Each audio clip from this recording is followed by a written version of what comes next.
ప్రజల సమయం ప్రయాణ ఖర్చులు ఆదా చేయడమే లక్ష్యంగా మండల స్థాయి ప్రజావాణిని మరింత బలోపేతం చేస్తామని మెదక్ జిల్లా కలెక్టర్ రాహుల్ దాస్ స్పష్టం చేశారు.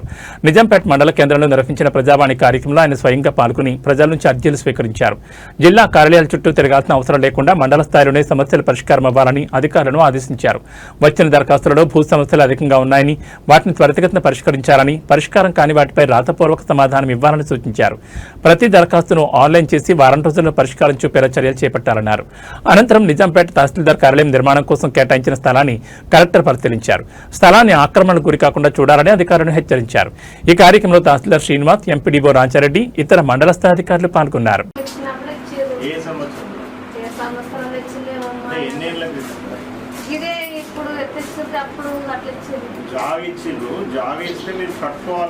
కట్టుకోలేం కదా, మేము ఇట్లనే ఊరికి దుర్పుటమైనాం సార్. వదిలిపెట్టి ఏం పోలేదు. పట్టగదలు సాగు ఉన్నాయి కానీ మా వాళ్ళు చాలా ఉంటాయి, పేదలు కూడా ఉన్నాయి.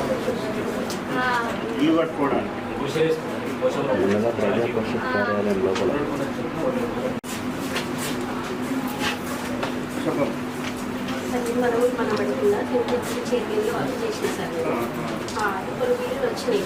దయచేసి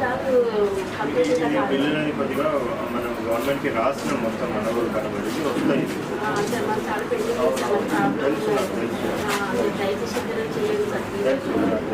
సరేనా?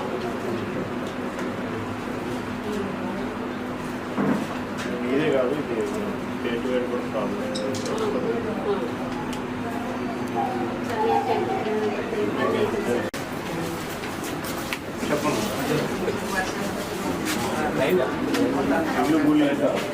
సర్వే చేసిందా, చూసిరా? రెవెన్యూ వాళ్ళు ఎవరు వచ్చిందా? మరి మీకు ఏం అమౌంట్ తెలిస్తే నేను కంప్లైంట్ ఇచ్చాను. ఇస్తే ఆగస్టులో సర్వే చేయించారు తహసీల్దార్ గారు. సర్వేలో వాళ్ళు ఆ భూమి చూపించలేకపోయారు, వేరే గెట్టు చూపించారు. అది గవర్నమెంట్ ల్యాండ్. సర్వే నెంబర్ చాలా పెద్ద ఉంటుంది, బై నెంబర్లు వేరు లేకపోతే అది చూపించలేదు. ఇంకా పట్టా అది క్యాన్సల్ చేసి హోల్డ్ చేసి వాళ్ళు డబ్బులు రికవరీ చేయమని మళ్ళీ అప్లికేషన్ పెట్టారు. ఈమె ఫైనల్ పట్టా సర్టిఫికేట్ ఇంతకుముందు ఇచ్చిరా? వాళ్ళే సార్ మీరు సార్ తహసీల్దార్ గారు రిపోర్ట్ చూడండి సార్. అక్కడ ఎక్కడ చూసాను మళ్ళీ మన ఎంఆర్ఓ కూడా ఏమేమి ఉందా? ల్యాండ్ లేదా? ల్యాండ్ లేదా?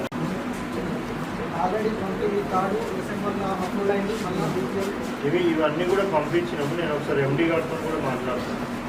వచ్చేటట్టు చూస్తాను, వచ్చేటట్టు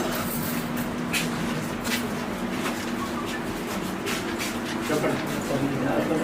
అసైన్డ్ భూమియా పట్ట భూమి? అసైన్డ్ భూమి. ఎంత మోకకున్నారు? అట్లా కాదు, మీరు మోకని కాస్ట్ ఎంత చేస్తున్నారు? 2 ఎకరాల నుంచి కాస్ట్ చేస్తున్నారు. ఇప్పుడు పట్టాకి ఎంత వచ్చింది? పట్టాకి ఎకరం 20. సో మీకు తెలిసి ఇప్పుడు మీకు ఇంత రావాల్సింది ఇంత వచ్చింది. అట్లనే కొద్దిమందికి ఇంత ఉంటే ఇంత వచ్చిన వాళ్ళు కూడా ఉంటారు. కొద్దిమంది అర్థమైంది. అట్లా ఒకళ్ళు మీకు తెలుసు.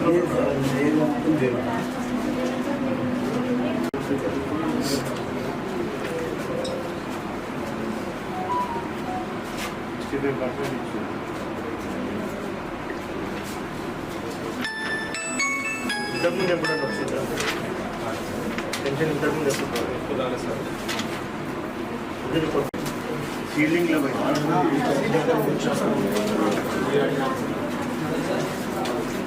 ఇప్పుడు వచ్చింది సీలింగ్ ఆర్డర్ ఏ సంవత్సరంలో వచ్చింది?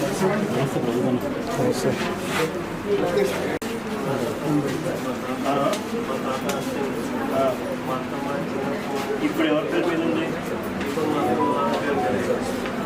ఇప్పుడు మీ తాతల ఆస్తి, మీ అక్కల ఆస్తి, లేకపోతే మీ పాలు పుస్తకాలలో ఏమి కూడా రెవెన్యూ వాళ్ళు చూడరు. సో ఇప్పుడు ఎవరి పేరు మీద నుంచి అయితే పట్టా ఉందో, మీ ఆస్తి తగాదాలు ఉన్నా, ఆస్తి సరిగా పంపకాలు జరగలేదన్నా కానీ ఇమ్మీడియట్గా మీరు ఏం చేయాలంటే సివిల్ కోర్టులో పోయి కేసు వేయాలి.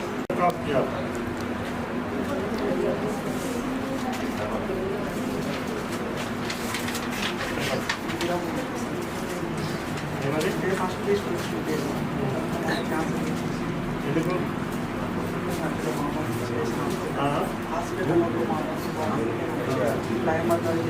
బాబు దీనికి ఫుల్ డిమాండ్ ఉన్నది. మీరు ఇచ్చినప్పుడు కట్టుకోవాలి కదా, ఇచ్చినప్పుడు మేము కట్టుకోమంటే మరి ఉండదు కదా.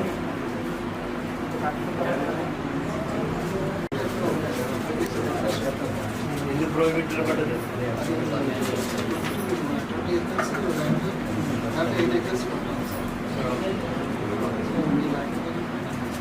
అదే అండి, ప్రోహిబిటెడ్ ఎందుకు పడ్డది?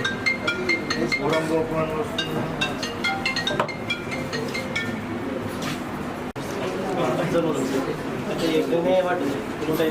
సైడ్ భూమియా పట్టభూమి? పట్టభూమి.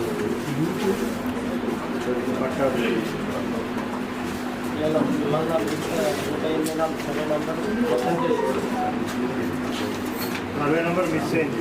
మీరు కాస్ట్లో ఉన్నారా? మరి అది మీ సేవలో పెట్టుకున్నారా? पहले दूसरे को नहीं लेना ना, दूल्हे है पहले वैसा वैसा नहीं लेना ना, वो आप सर्टिफिकेट लो जैसा होता है पहले ही आप गलत करें.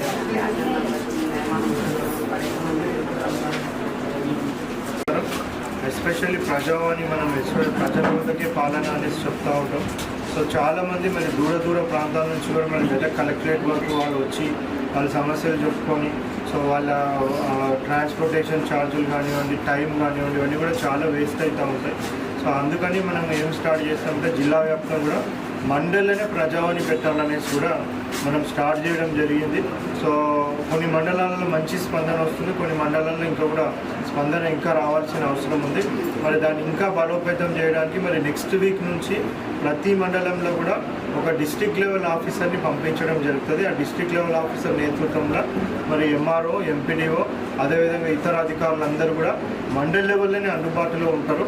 సో ప్రజలందరికీ కూడా మరి ఈరోజు నేను ఇక్కడ నిజాంపేట మండలంలో మండలి ప్రజావాణికి అటెండ్ కావడం జరిగింది. సో ప్రతి వారం కూడా ఏదో ఒక మండలంలో ప్రజావాణి కూడా నేను కూడా అటెండ్ కావడం జరుగుతుంది. సో ప్రజలందరూ కూడా ఈ అవకాశాన్ని సద్వినియోగం చేసుకొని సో అన్ని సమస్యలు కలెక్టరేట్కి రావాల్సిన పని లేదు. మండల్ ప్రజావాణి కూడా పెద్ద ఎత్తున అందరు మండల్ లెవెల్ ఆఫీసర్స్ కూడా ఉండే విధంగా ఒక డిస్ట్రిక్ట్ లెవెల్ ఆఫీసర్ని పంపించి మరి పగడబందీగా మరి ఎవరెవరైతే అప్లికేషన్ ఇస్తారో వాళ్ళకి రసీదు కూడా ఇచ్చుకుంటూ కూడా అవన్నీ కూడా తీసుకోవడం జరుగుతుంది. తీసుకొని వదిలేయకుండా ప్రతి ఒక్క గ్రీవెన్స్ని కూడా 2 భాగాలుగా విభజించడం జరుగుతుంది. ఒకటి ఏమంటే యాక్చువల్గా గ్రీవెన్స్ అంటే నిజంగానే వాళ్ళది ఏదో ఒక ఫిర్యాదు ఉన్నట్టయితే దాన్ని మనం గ్రీవెన్స్ కింద తీసుకుంటాం. ఇంకొకటి ఏంటంటే అప్లికేషన్ ఫర్ స్కీమ్స్. సో ఇప్పుడు నాకు కొత్తగా ఇందిరమ్మ ఇల్లు కావాలని ఎవరైనా అప్లై చేస్తే అది గ్రీవెన్స్ కాదు, అది ఒక application for a scheme. So pension కావాలి నాకు కొత్తగా వస్తే అది కూడా ఒక అప్లికేషన్ ఫర్ ఎ స్కీమ్.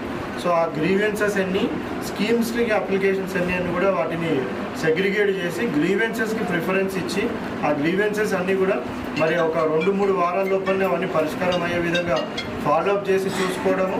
అదేవిధంగా స్కీమ్స్ ఏమైనా ఉంటే కూడా ప్రభుత్వ దృష్టికి తీసుకొని వెళ్ళేసి ప్రభుత్వ ఆదేశానుసారం ఆ స్కీమ్లను కూడా తొందరగా లాంచ్ చేసే విధంగా కూడా చూడడం అనేది జరుగుతుంది. మరి ప్రజలందరూ కూడా ఇంకొకసారి విజ్ఞప్తి అంటే మండల్ వైజ్ పెడుతున్న ప్రజావాణిని కూడా సద్వినియోగం చేసుకోవాలని ప్రజలందరూ కూడా విజ్ఞప్తి చేస్తాం. Thank you.